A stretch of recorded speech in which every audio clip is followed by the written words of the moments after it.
je suis très honoré déjà d'être le parrain de cette 20e édition, merci. J'accepte pas énormément de choses comme ça, on me demande parfois, je suis sollicité, mais là c'est vraiment, ça m'a tout de suite intéressé, ta démarche, puisqu'on a dit qu'on se tutoyait, Christian. J'ai trouvé ça vraiment passionnant tout de suite, on apprend des choses qui sont, enfin, voilà, ton histoire de la compression sur la santé, de tous les bruits auxquels on est soumis, c'est-à-dire qu'aujourd'hui on traite le son, on prend un son, on l'écrase, et on aplatit, on en fait une galette, c'est toi qui me l'as bien expliqué. Ensuite, on remonte cette galette pour passer au-dessus des autres. Donc, on a fait ça à la radio, en pub, à la télé, etc. Ça se trouve aussi un petit peu en musique pure aussi, on peut voir ça. Et tu as démontré avec Paul Avant, c'est ça le professeur Paul Avant, vous avez démontré que c'était très mauvais pour la santé, que ça conduisait à de la surdité, à des lésions irréversibles, et même dans les neurones du cerveau. Donc ces preuves-là scientifiques, je travaillais là-dessus, je trouve ça vraiment passionnant.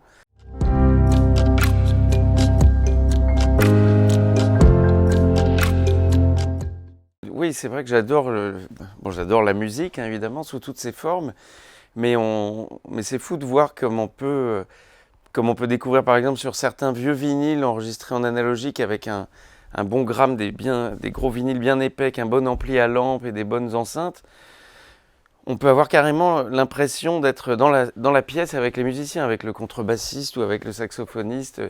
Je pense par exemple à un des tout premiers disques de Quincy Jones qui s'appelle Go West. J'ai une version en vinyle de cet album. Quand on écoute, c'est même mieux que si les musiciens étaient dans la salle, parce que l'ingénieur du son a pu placer les micros, a fait des choix pour mettre en avant certains musiciens.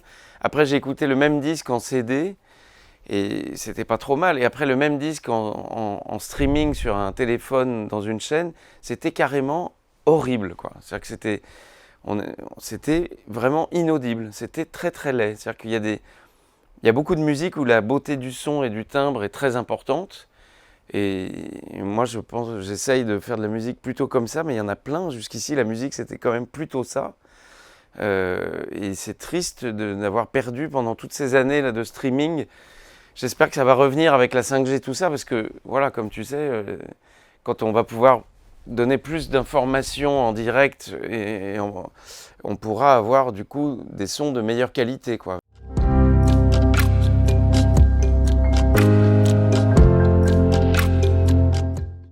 Bah, j'aime les deux, évidemment, j'aime les deux, mais c'est important, en tout cas, d'écouter.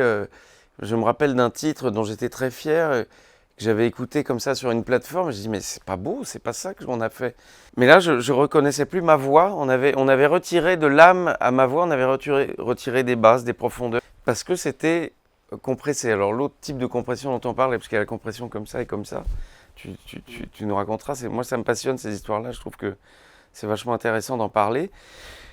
Ce qui est fou, c'est qu'on vit pareil même dans la nourriture, c'est pareil en ce moment, enfin depuis un moment, depuis la nourriture, on va dire toutes les nourritures industrielles, on bombarde de sel ou de je sais pas, de trois saveurs qui vont, de sauce tomate bien salée et tout ça, on bombarde des saveurs qui vont droit au cerveau, mais on perd toute la subtilité et tout ça, et quand on mange une salade du jardin ou une tomate du jardin, on se rend compte que ça n'a rien à voir. Et en fait, la musique, pour moi, c'est un peu le même combat, quoi. Je défends une musique plus réelle, ouais, plus acoustique.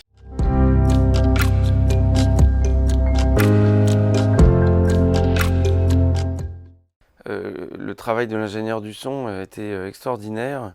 Il a beaucoup travaillé avec Charlie Haden, avec beaucoup d'instrumentistes de jazz où du coup, il ne cherche pas à faire une musique pour bastonner à la radio, pour passer au-dessus des autres et tout ça, c'est vraiment pour être dans le plaisir du bois, des instruments, des cuivres, on est vraiment dans la sensualité des sons. Et ça, on la perd complètement, on est dans une espèce de truc de matraquage infernal. Parce que là, comme c'était un Américain, si tu veux, il a fait la prise de son et le mixage. Mais du coup, voilà, il a su aussi mettre les micros là où il fallait, malgré tout. C'est quand même, voilà, avec toute son expérience et tout ça, il y a eu vraiment un bel échange, il y a eu une osmose, un truc qui s'est passé entre nous assez fort, quoi. Il a vraiment apprécié la musique qu'on faisait, il en a pris plein les oreilles aussi, les musiciens, tout ça, ils s'attendaient pas à ça. Enfin, voilà, un soir justement, je lui ai fait écouter un bon vinyle de Django avec un bon Bordeaux et un bon fromage. Et là, son cœur américain, il a eu une épiphanie. Il était là, putain, c'est vraiment génial. Il était vraiment content. Il a bien sorti ce disque. Il a dit, tu verras, je le sens bien, ce disque va être un succès. Et c'est vrai, ça a été un succès. Et je crois qu'il s'est vraiment investi dans ce mixage qui a été avec beaucoup d'air et beaucoup de sensualité. Alors moi, si c'était un Parisien, j'aurais été avec lui pendant le mixage.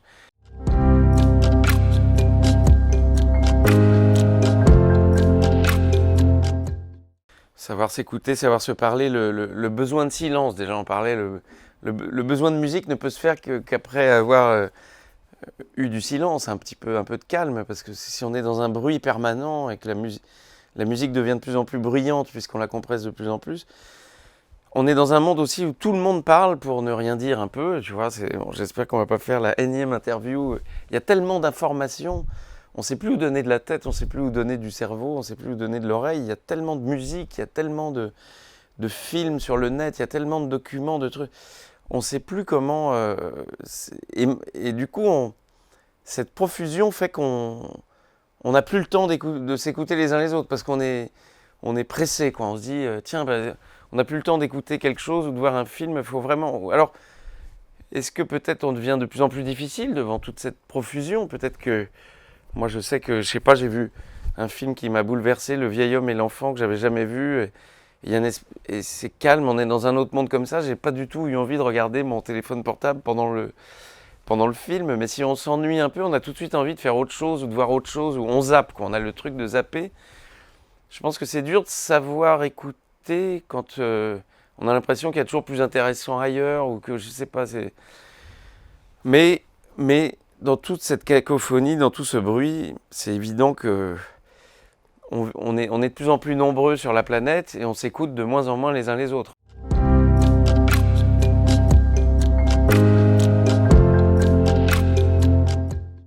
Je défends la musique, je ne fais pas que des chansons, j'utilise j'utilise la chanson pour pouvoir accéder à des moments de musique pure. Parce que j'ai découvert ça, c'est presque... Je veux pas faire la révolution en musique, mais presque. Je trouve que c'est une liberté de la vie et une liberté de la sensualité et d'être heureux sur Terre, de pouvoir avoir des moments de vraie musique. Et moi, ces moments-là, je les ai découverts en écoutant des tas de musiques différentes, que ce soit, je sais pas moi, du classique, du Jimi Hendrix, du jazz ou de la salsa avec des musiciens incroyables et tout ça, mais je l'ai beaucoup vécu en France en rencontrant des guitaristes manouches qui avaient une espèce d'immense virtuosité et qui, du coup, pensaient la musique complètement différemment de nous, Français, gadjo. Et ça m'a passionné aussi parce que finalement, nous, on est très attachés à la chanson française. Ou alors,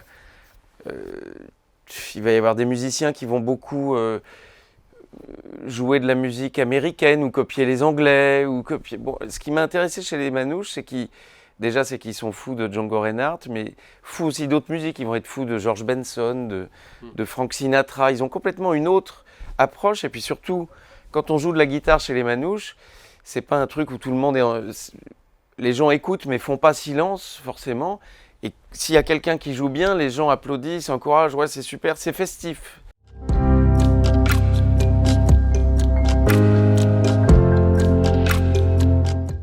Ce sont deux guitaristes d'origine manouche, un qui est d'origine plus, il a grandi vers Nice et l'autre en Hollande. Stokelo Rosenberg, c'est le Hollandais, lui, il est connu dans le monde entier comme un grand guitariste, notamment avec son trio Rosenberg. Il a joué partout aux États-Unis, au Japon, dans tous les pays du monde. C'est un artiste assez extraordinaire, fantastique. Moi, je l'ai rencontré il y a longtemps, c'est hallucinant. Et Rocky Gresset, c'est l'autre guitariste qui est devenu vraiment un ami très très proche, un de mes meilleurs amis, comme un frère, qui a un niveau incroyable. Je l'ai rencontré, il avait 15 ans, j'en avais 24, et j'ai vu un gamin comme ça jouer de la guitare fabuleusement et d'une manière plus moderne que les anciens, parce qu'il n'écoutait pas que Django Reinhardt, il écoutait d'autres musiques.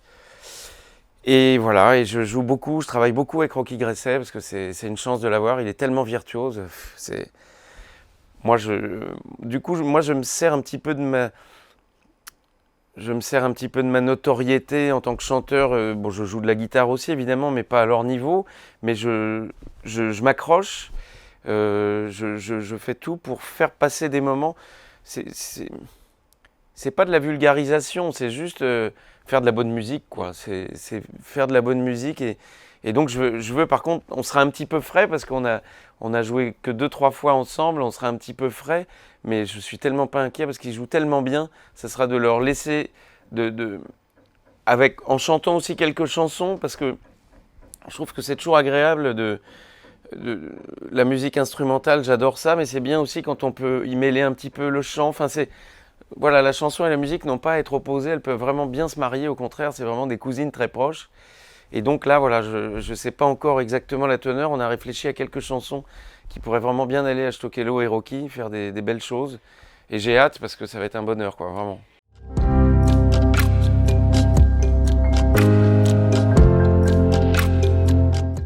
Je me suis toujours demandé pourquoi les anglo-saxons avaient plus de musiciens amateurs, alors qu'en France, on a perdu peut-être un peu ça, parce on est le pays où il y a le plus de festivals de musique, donc il y avait énormément d'amateurs qui jouaient de musique et tout ça. Bon, c'est le mouvement des choses, quoi. C'est-à-dire qu'aujourd'hui, quand le disque est apparu, même le phonographe en tournée, ça a fait du mal déjà aux orchestres. Avant, il y avait des orchestres partout dans tous les bars, il y avait un orchestre. Quand il y a eu les disques, la radio, tout ça, ça a fait diminuer évidemment le nombre de musiciens réels. Et aujourd'hui, moi j'ai fait des sessions où on jouait à 4 ou 5 ou 6 musiciens en live dans des grands studios parisiens dont je tairai le nom. Ça ne marchait pas, il y avait tout le temps des problèmes techniques parce qu'aujourd'hui, même dans les quelques grands studios parisiens qui restent, ils n'enregistrent quasiment plus de musique live. Tout est fait maintenant par ordinateur avec des samples et des trucs. Chacun joue un petit peu tout seul ses trucs, fait ses programmations. Et c'est pas, c'est bien. Il y a plein de belles choses avec ça. Mais bon, voilà. Encore une fois, quand il y a Bruno Mars et Anderson .Paak qui ont fait un magnifique album, qui sont premiers au top aux États-Unis, ça fait plaisir parce que voilà, il n'y a pas que la France qui fait de la musique. Et heureusement parce que nous, on est quand même les champions du monde de la musique. Par ordinateur, quoi.